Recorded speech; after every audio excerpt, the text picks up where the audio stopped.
Hay dos mundos, el nuestro, el de la superficie terrestre, y el interior de la Tierra llamado Tierra Hueca. Este mundo bajo tierra está dominado por dos razas que están enfrentadas desde siglos y ellos dominan nuestro mundo en la superficie. Para entender esta historia, primero decir que la Biblia es muy real pero está mal entendida. Los primeros en llegar a nuestro mundo fueron los ángeles caídos, los Anunnaki, los demonios de toda la vida.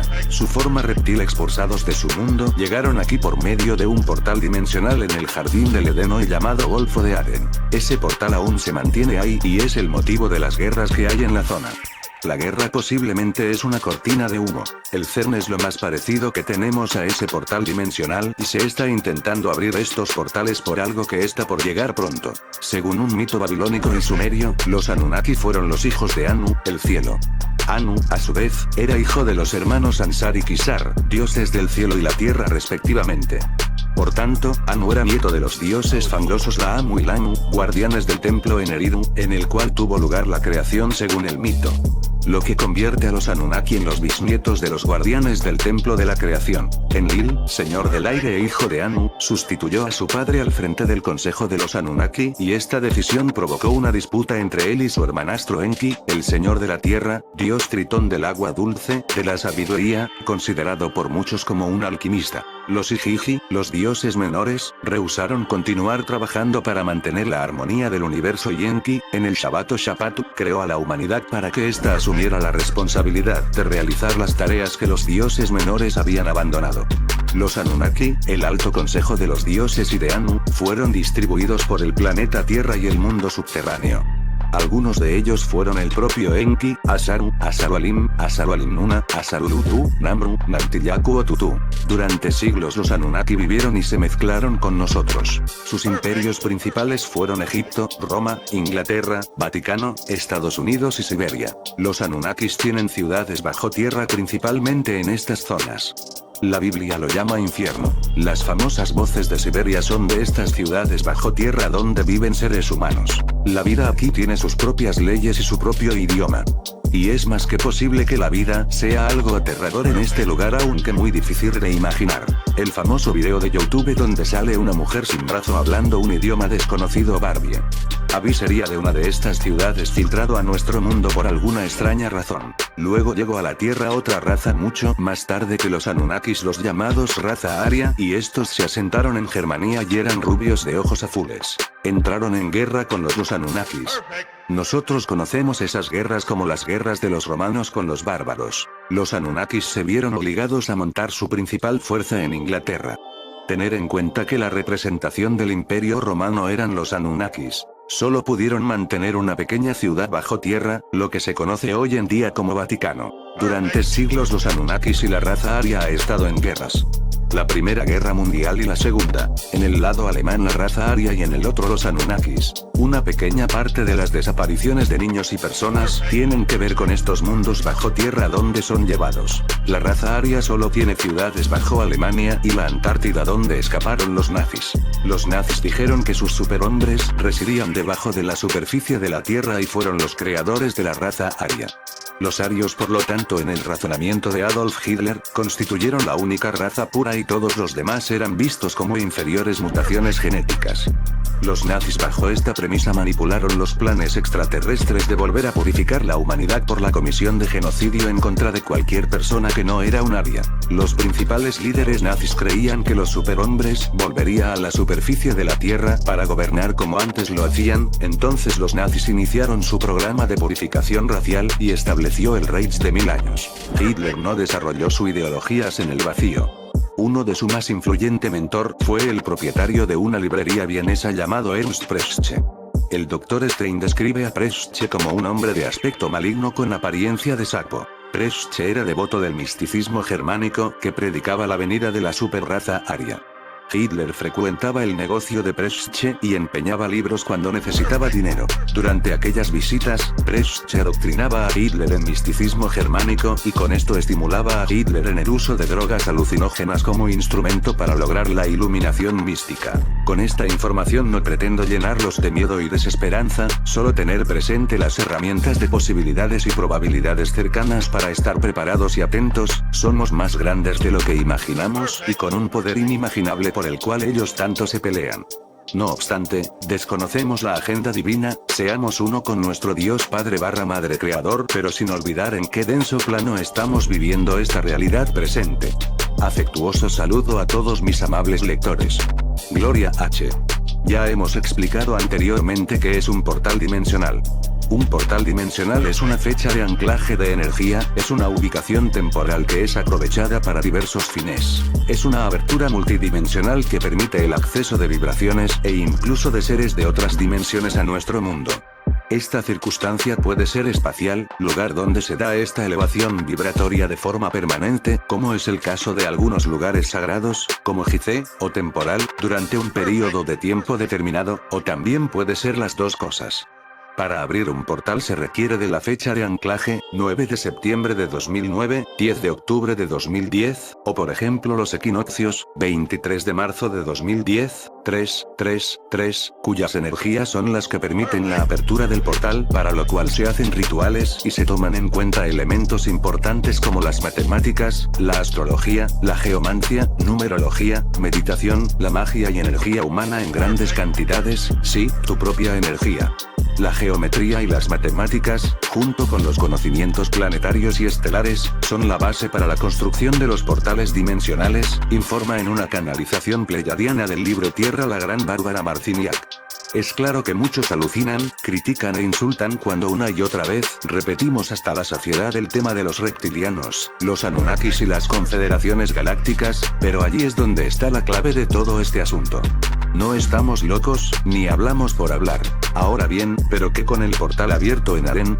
Aaron Koyum es un joven ex militar, miembro de la tercera generación del proyecto Talento, y del programa de Mkultra utilizado para desarrollar los guerreros psíquicos y supersoldados por el gobierno secreto de la mafia décimo, como Duncan O'Finioan y del proyecto Mannequin Kultra, James Casbolts. McCollum ha dicho que han activado un portal dimensional el 1 de enero de 2010.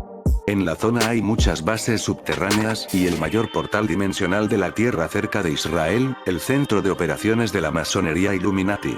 Él no sabe con exactitud si lo han abierto los aliens o los propios Illuminati. Nosotros sabemos que lo han abierto desde la Tierra a través de los rituales que hemos denunciado en varias ocasiones. La realidad supera a la ficción, aliens grises, nórdicos, pleyadianos, de los confederados, todos son uno y la misma cosa, demonios que están siendo invocados una y otra vez cada vez que las fechas dan la oportunidad y cada vez que borregos ofrecen su energía y sus mercabas para ayudar a la mafia Illuminati a llevar a cabo sus planes de exterminio. Solo pregúntense por qué están todos allí, partes de la flota de los países USA, Rusia, China, Japón, Alemania, de NATO, OTAN, UN, Naciones Unidas, y Blackwater. Según Aaron Koyum, están allí por la existencia de un Stargate en el Golfo de Aden. Estamos a puertas de eventos importantes en nuestra humanidad, el regreso de los antiguos dioses a través de la apertura de dos grandes portales, antes del 2012, los reptilianos metamórficos usan y manipulan a todo aquel que lo permite, manipulan a los Illuminati y nos manipulan a nosotros promoviendo la división, las guerras y el miedo. Solo les recuerdo que los avatares están entre nosotros, los Walkins son los asesinos sintéticos venidos de otros mundos y que poseen cuerpos humanos, creer o no creer, acá les dejo la entrevista completa del ex militar.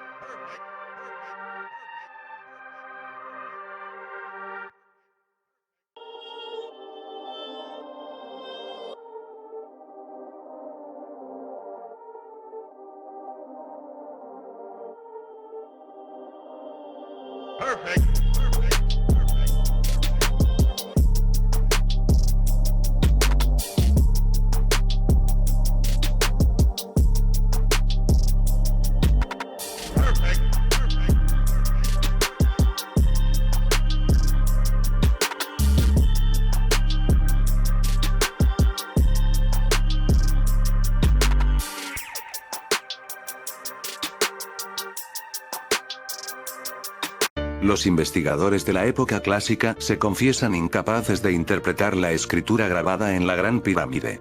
El correr de los siglos no hizo más que incrementar los intentos por descifrar sus enigmas. ¿Quién la construyó y con qué finalidad? Si fue o no una tumba, o si sus aristas apuntaban a una determinada constelación planetaria. Las últimas investigaciones señalan que fue construida mediante una tecnología inimaginable hoy en día. Sus muros se construyeron de manera que ninguna fisura pudiera dejar escapar nada al exterior, hermética.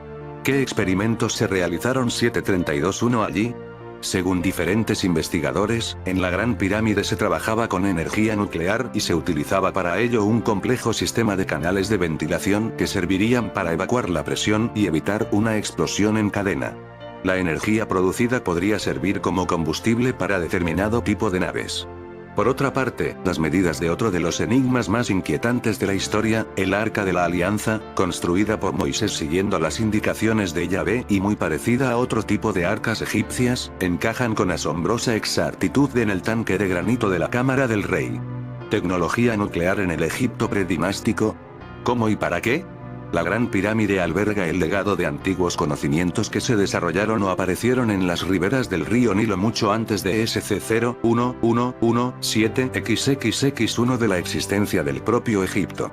En ningún otro lugar del planeta, los hombres, generación tras generación, han buscado allí tesoros histórico-científicos, materiales o intelectuales, afrontando un desafío descomunal: descubrir el propósito de los arquitectos de la Gran Pirámide. Todo esto a pesar de que los arqueólogos menos imaginativos han clasificado el monumento como una tumba y nada más, acción que no concuerda con ninguna actitud humana en todos los tiempos.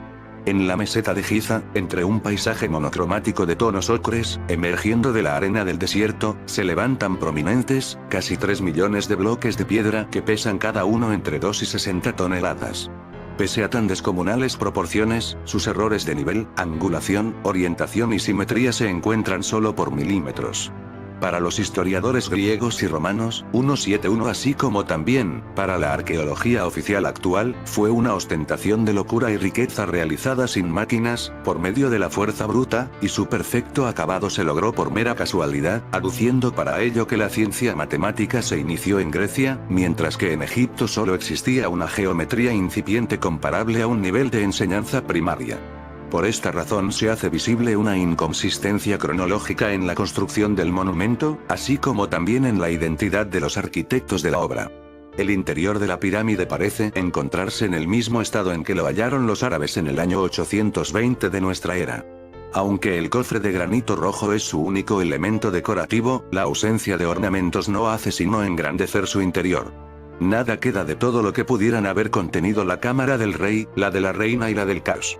Uniendo las tres, hay canales diminutos de significado ignoto, 1961 pasajes estrechos que humillan más que dignifican al hombre que los recorre. La gran galería, impresionante de tamaño, empequeñece el orgullo cuando uno se enfrenta a lo solemne en la más absoluta soledad. 46 interminables metros de muros, perfectamente paralelos, constituyen la obra magna de la ingeniería pétrea.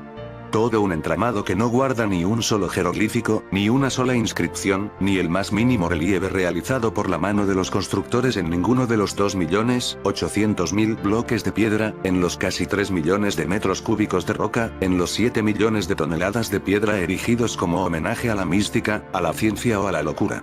Sin embargo, Abd al-Latif, historiador árabe Gran Galería 1-1 del siglo XIII, dijo que en los bloques de revestimiento estuvieron grabados, con caracteres ininteligibles, un gran número de inscripciones. Heródoto, quien contempló la pirámide hacia el año 440 a.C., comenta los mismos signos, cuya interpretación era para él tan desconocida como para el guía que le acompañaba. Y resulta raro que el significado de las inscripciones fuese un misterio, pues en la época de Heródoto aún se traducían jeroglíficos, como pudo comprobar el historiador, cuando se introdujo en los ritos isíacos de la mano de los sacerdotes de Sais, quienes dominaban los caracteres escritos del Egipto milenario, como demuestra la piedra Roseta, escrita en hierático, demótico y griego. Por tanto, la escritura que recubría los bloques de revestimiento de la Gran Pirámide era desconocida para los egipcios, con seguridad de origen extraterrestre para los teóricos de los antiguos astronautas. Una antigua inscripción jeroglífica denominada la Estela del Inventario narra cómo la Gran Pirámide estaba ya edificada en tiempo de Keops y era llamada Templo de Isis.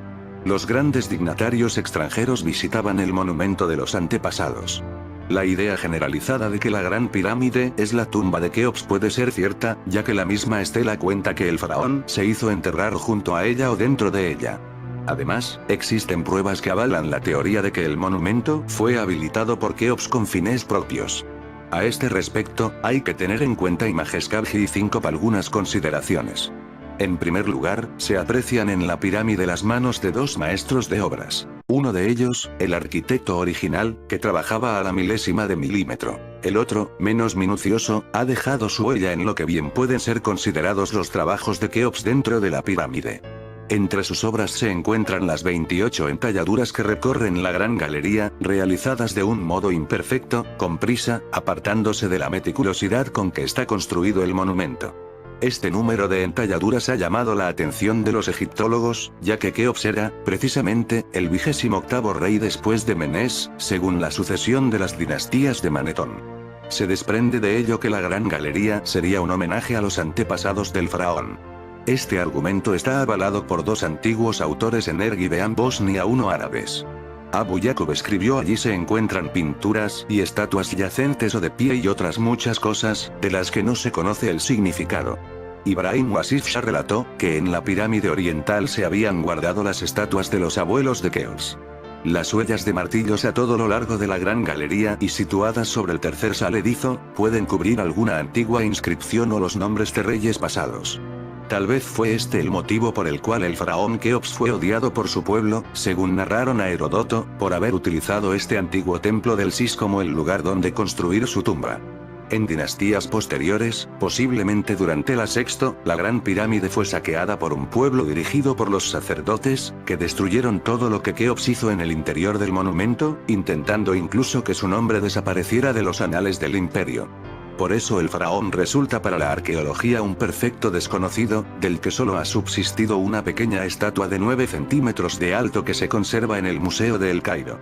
La Gran Pirámide quedó destripada y desierta durante más de 2000 años, hasta el advenimiento de Ramsés II. Una inscripción grabada en la roca, frente a la cara norte de la pirámide de Kefren, nos dice que el superintendente de los trabajos, Mai, grande del templo de Maat, y el intendente de los trabajos canales ventilación pirámide estrellas 1 del templo de Amón en Tebas, Seanj-Pa, trabajaron en la reparación de las dos grandes pirámides de Giza. Bajo la inscripción se encuentra el mismo signo misterioso que se puede observar en el techo de la cámara del caos. Es decir, que en tiempos de Ramsés II se emprendieron trabajos en la Gran Pirámide con objeto de poner a punto su interior y de seguir celebrando allí las iniciaciones isíacas. Ramsés II restableció un colegio de sacerdotes destinado a las tres pirámides, haciendo que recobraran su papel de templo solar. Así parece indicarlo la inscripción descubierta por Reisner en la mastaba de Penmeru, en Giza, que utiliza el determinativo de los templos solares para referirse a la Gran Pirámide. Los autores árabes relatan las peregrinaciones que 20, 10, 02, 09, Egipto Foco 31 llegaban hasta la meseta de Giza desde todos los países de la tierra, en especial desde la Arabia yemení, ya que los sabeos eran adoradores del sol. Los sacerdotes de Ramsés II limpiaron todas las estancias destruidas en anteriores expoliaciones. La Gran Pirámide debió conservarse intacta hasta los siglos XII o Shiri. Por aquel tiempo se sucedieron en Egipto enormes terremotos que asolaron el país. Los árabes construyeron su nueva capital, Al-Qaeda, que significa la victoriosa. Durante muchos años, se fue retirando el revestimiento que cubría la pirámide. La noticia de la ausencia de tesoros se extendió entre los expoliadores y la Gran Pirámide quedó abandonada. Las expoliaciones del revestimiento de los siglos XII y Shiri y la arena del desierto acumularon grandes montañas de escombros de más de 30 metros. Fue en el Renacimiento cuando se avivó el interés de Endera 1-2 por la ciencia por las cámaras y pasadizos los cuales fueron limpiados. Entonces la Gran Pirámide empezó a mostrar sus misterios. Los investigadores de la época clásica ya manifestaron su asombro ante la ausencia total de dispositivos tecnológicos relacionados con la construcción de las enigmáticas pirámides. La arqueología, ignorante de la física, la geometría o las matemáticas, ha intentado, con poco éxito, explicar el cómo y el porqué de tan colosal construcción. Durante el siglo XIX se descubrieron las relaciones de la Gran Pirámide con los números pi y phi, dando inicio a una nueva orientación investigativa hacia la interpretación de sus medidas, dando como resultado las más insólitas explicaciones. En pulgadas, en yardas, en metros, en litros o en varas, las mediciones conducían a la Imagescam 857 o 7 explicación del presente, del pasado y del futuro. El pensamiento científico adquiere formas ajenas a la lógica incluso, contrarias al sentido común. La ausencia total de referencias científicas y tecnológicas en las excavaciones, inscripciones y textos egipcios ha sido interpretada como prueba de que aquel pueblo no poseyó ningún conocimiento tecnológico y que vivió en una total ignorancia científica. Conclusión obligada si se tiene en cuenta que la primera rueda encontrada, pertenece a la 12 dinastía, la primera plomada a la 18, los primeros textos astronómicos aparecen en sarcófagos de la 11 dinastía, el papiro Rind, de la dinastía 13, tiene un nivel científico correspondiente a la escuela elemental y los primeros cuchillos de hierro corresponden a la Xvi dinastía. En términos concretos, la documentación arqueológica nos muestra Dendera I una civilización que avanzaba dificultosamente por el camino de la ciencia y que al cabo de 3000 años de evolución todavía necesitaba importar de Grecia los pocos conocimientos que llegó a poseer. Si admitimos que la Gran Pirámide no pudo ser construida por los egipcios de la cuarta dinastía, nos tenemos que plantear entonces otro tipo de hipótesis que puedan explicar la tecnología empleada y el uso que se le dio a la colosal estructura. Están contabilizadas 114 pirámides a lo largo del Nilo, situadas siempre en su ribera occidental, pero una se destaca por su tamaño, proporciones, conservación y perfección. Es la Gran Pirámide, la única gran maravilla del mundo antiguo que se conserva. Con las 114 pirámides censadas en Egipto se pueden hacer dos grupos: las 5 de la cuarta dinastía, 3 en Giza y 2 en Dasur, y todas las demás. Estas 109 pirámides Cliven Olan Tunnel Sade Temple of Dendera Egiptuno restantes no ofrecen problemas tecnológicos y no cabe duda de que fueran construidas por la cultura faraónica, ansiosa de emular a las otras 5, las que se encontraron los primeros egipcios que llegaron a las riberas del Nilo. Las 5 pirámides atribuidas a Snefru, Keops, Kefren y Micerinos no solo hay que separarlas del conjunto a causa de su envergadura y perfección, sino también porque no contienen en su interior la más leve pista de cuándo fueron construidas, ni por quién, ni con qué motivos.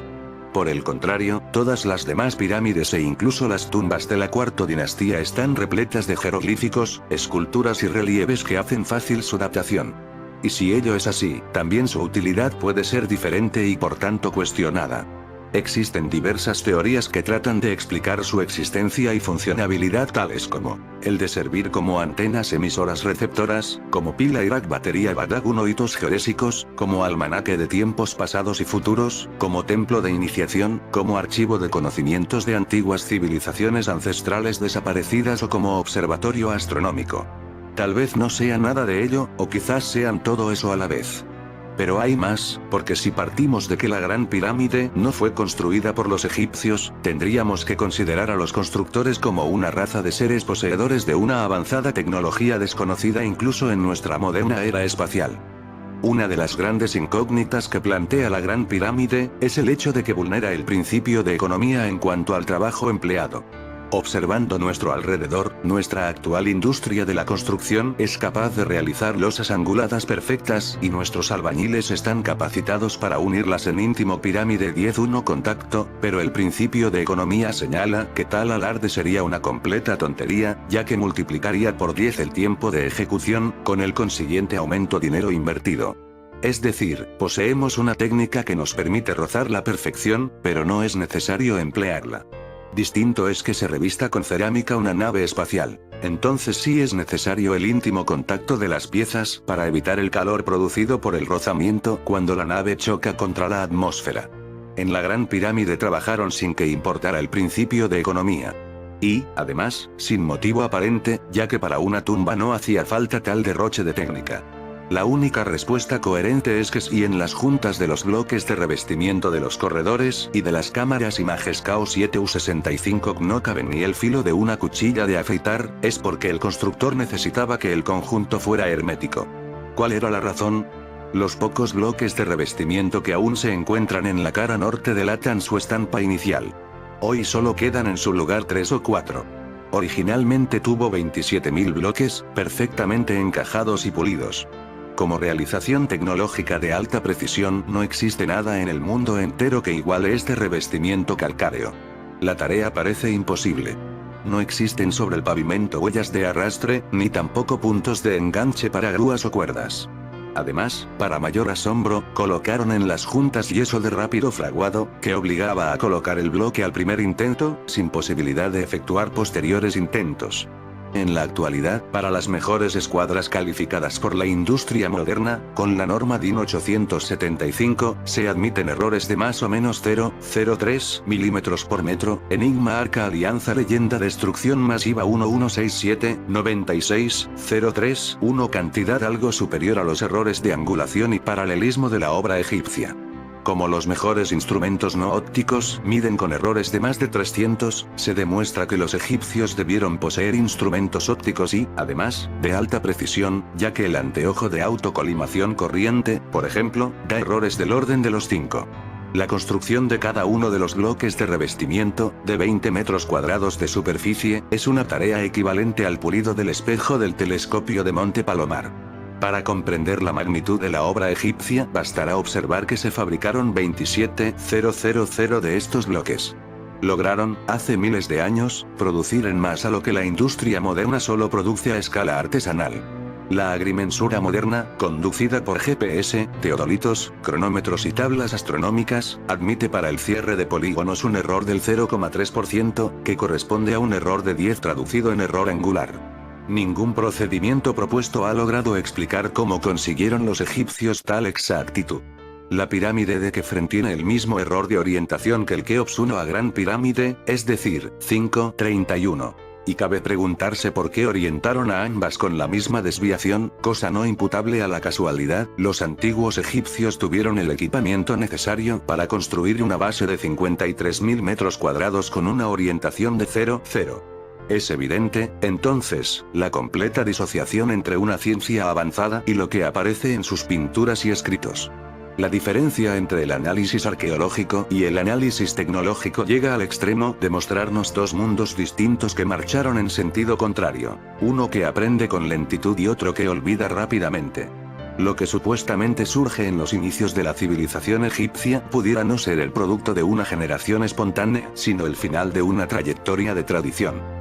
Y como esto no es posible, pues la tecnología de las tribus nilóticas solo llegaba a producir puntas de flechas de sílex, hay que pensar en otra civilización más desarrollada incluso que la nuestra, de origen 1981 quizás, extraterrestre, los Anunnaki como nos relatan los textos sumerios. No cabe duda de que la meseta de Giza está construida y orientada de tal manera que sigue a la perfección un plan preciso. Pese a que algunos arqueólogos piensen que cada faraón situó su pirámide al libre albedrío, las relaciones geométricas entre todos los monumentos de Giza corresponden a un intrincado proyecto que aún está por descubrir en esta nueva era que comenzó el 21 de diciembre de 2012. Pero si las 9 pirámides de Giza fueron construidas por el mismo arquitecto, debemos preguntarnos, ¿por qué dotó a la Gran Pirámide de una particular técnica, que le permitió dejar absolutamente aislado su interior del exterior?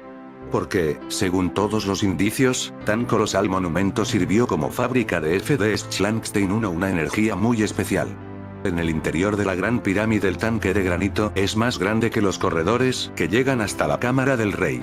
Los violadores de tumbas pudieron llevarse todo el botín cultural que hallaron, momia incluida, oro y riquezas en abundancia, pero el supuesto sarcófago, o tanque, no.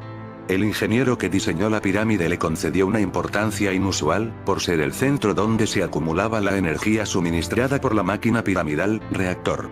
El doctor argentino José Álvarez López mantiene la tesis de que en la Gran Pirámide se realizaban experimentos nucleares. Según este profesor, no existe en el entramado de cámaras y pasajes del monumento ningún elemento que sobre o que falte para la consecución de tales propósitos. La Gran Pirámide, como todas las centrales nucleares, funcionaría como una máquina de vapor. En primer lugar, el átomo de uranio se transforma en plutonio y produce energía térmica, calor, que calienta agua a alta presión. Normalmente, se utiliza agua pesada que calienta la caldera de una máquina de vapor. Las cámaras inferiores de la Gran Pirámide serían la caldera, mientras que la cámara del rey contendría el equivalente al reactor atómico. Se ha especulado mucho sobre la utilidad de los GC41 llamados canales de ventilación de las cámaras del rey y de la reina. Los investigadores Baubal y Gilbert, tras engorrosos cálculos donde no faltó el uso de los datos angulares obtenidos por el robot del ingeniero alemán Rudolf Gantenbrink en el interior de los canales, con los cuales lanzaron su hipótesis, de que los 4 canales apuntaban con toda exactitud a 4 estrellas situadas en los hemisferios norte y sur, elaborando así la llamada teoría de Orión. El problema es que el canal sur de la Cámara del Rey, el que apunta precisamente a la constelación de Orión, recorre toda la pirámide con un ángulo de 45°, es decir, con la diagonal resultante de avanzar 1 metro hacia el sur mientras que se sube 1 metro. El canal norte tiene un ángulo de algo más de 39° como resultado de llegar desde la propia Cámara del Rey hasta, exactamente, la misma hilada de bloques donde desemboca el canal sur. Igual ocurre con los canales que parten de la Cámara de la Reina, que van a dar a la misma hilada antes de taponarse desde el exterior. Extraño procedimiento de apuntar a unas estrellas con unos canales que están acodados incluso hasta 2 veces. Según el profesor Álvarez López, la Cámara del Rey es la supuesta cámara contenedora de energía nuclear, que debía disponer para su perfecto funcionamiento 2 canales o toberas que la comunicaran con el exterior. Uno para la salida del vapor y otro para la adición del refrigerante. Los sistemas de seguridad implantados en el proyecto justifican el enigma de por qué Pirámide 2.1 los canales de ventilación de la Cámara de la Reina estaban cerrados. La respuesta la encontramos en los motores de explosión de nuestros automóviles. En caso de un exceso de presión o de temperatura, en lugar de estallar o rajarse el bloque del motor, los tapones de seguridad saltan para evacuar la presión, evitando el peligro de explosión. En caso de que en la pirámide se produjera un exceso de presión, los tapones de la Cámara de la Reina saltarían y el vapor recorrería los canales hasta llegar al exterior. En algún momento, estos canales se cerraron con unos tapones, que fueron los que descubrió el robot de Gantenbrink. Precisamente para entrar en la Cámara de la Reina hay que descender un escalón. La sala se encuentra más baja que el canal horizontal por el que se accede a ella, posiblemente para permitirle almacenar líquidos. El corredor tiene sus paredes impregnadas de una solución de base salada. Tanto en las cámaras de descarga como en el pozo existen todavía restos de unas extrañas estalactitas. Su sabor es también salado. Se suele explicar, con poco éxito, que los bloques de la pirámide provienen de la calcificación de un lecho marino, por lo que todas las piedras contienen gran cantidad de fósiles y es por ello que rezuman sal. Pero las estalactitas llegan a medir 10 centímetros de largo y surgen de las grietas entre los bloques. Su goteo ha producido extrañas formas y su profusión hace pensar en los experimentos que se podrían haber realizado en el Dendera Bombillas 1 interior del monumento. Este tipo de energía, por increíble que parezca, era conocida ya en el pasado, al igual que la producción de fenómenos eléctricos de diversos tipos, siendo todo ello atribuido a la divinidad. Esta fuerza era llamada Akasa por los antiguos brahmanes, fuego principio por los magos de Caldea, agente mágico por los cabalistas de la Edad Media y energía celeste por algunos alquimistas. Hoy, algunos científicos la llaman fuerza etérea, y puede producirse si se conocen los mecanismos de la energía magnética. En la antigüedad se conocían diversos sistemas de pilas y acumuladores eléctricos, y se aplicaban en ciertos procesos electrolíticos para recubrir los ídolos con láminas de oro. Se han encontrado pilas en Bagdad y en Machu Picchu. Y también en Egipto. En una representación de la tumba de Ramsés VI en el Valle de los Reyes, Luxor, se aprecia claramente cómo 2 símbolos sagrados del antiguo Egipto, el pilar Het y el signo Tit, se unían para conformar una linterna. También vemos en el templo de Dendera, posiblemente el mejor conservado de Egipto, como una columna de sacerdotes sube por los oscuros pasadizos hasta la terraza, llevando grandes pilas y regalos a los dioses, y cómo luego descienden por el otro lado con las pilas cargadas. Precisamente en la terraza del templo de Dendera aparecen signos inequívocos de que toda la superficie estuvo salpicada de placas de plomo, cobre y zinc, a semejanza de una gigantesca placa electrónica, que hace aún más verosímil la posibilidad del contacto con los dioses o seres extraterrestres. La similitud de estas pilas con el Arca de la Alianza Hebrea surge inevitablemente. Entre los babilonios y los egipcios ya habían existido objetos de culto similares a esta. El Arca 1812-1 Babilonia se le asemeja poco, pues su forma era más bien de asiento o trono. El Arca egipcia se le parecía más. Consistía en un cofre o templete de dimensiones aproximadas a las de la judía, y tenía figuras de genios con las alas desplegadas. También era llevada procesionalmente por los sacerdotes, mediante barras, como los levitas llevaban la del Israel, DT 37, 9, 25. Moisés, gran iniciado en los misterios de Egipto, tuvo acceso a los secretos de pirámides y templos y, siguiendo las indicaciones de Yahvé, alentó a los judíos para que se apropiaran de todo el oro posible con el fin de hacer el Arca de la Alianza, que serviría como condensador eléctrico y que trabajaría, según estudios realizados, con de potencial de 100.000 V, pudiendo recargarse con la electricidad atmosférica del desierto, lo mismo que ocurre con la estática de los coches. Pero lo más curioso es que las medidas del arca encajan con pasmosa exactitud en el tanque de granito de la cámara del rey de la Gran Pirámide, siendo esta sala de similares dimensiones a la que Salomón construyó para guardar el arca en el primer templo, en Jerusalén. Al sondear los misterios de las pirámides o del Arca de la Alianza nos acercamos todavía más a una desconocida tecnología, más propia de los dioses que de los hombres.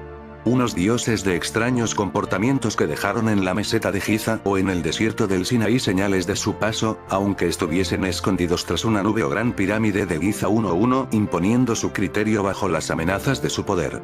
Unos dioses que pudieron hacer algunas colosales obras que encontramos en Egipto y que incluso las pusieron en funcionamiento, aunque los materiales que pudieron emplearse, como el uranio enriquecido o el plutonio, se camuflaran bajo palabras tan enigmáticas como el testimonio.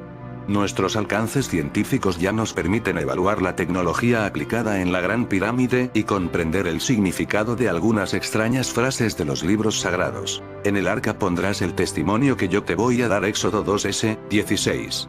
La humanidad está redescubriendo la tecnología empleada por los dioses que nos crearon. Cuando la descifremos o redescubramos totalmente seremos dioses, estaremos listos para salir al espacio y crear civilizaciones en otros mundos igual que ellos lo hicieron en el pasado remoto de la Tierra. Este conocimiento es revelado como parte del secreto mayor guardado a la humanidad, que poco a poco se va develando ante los ojos de la raza humana.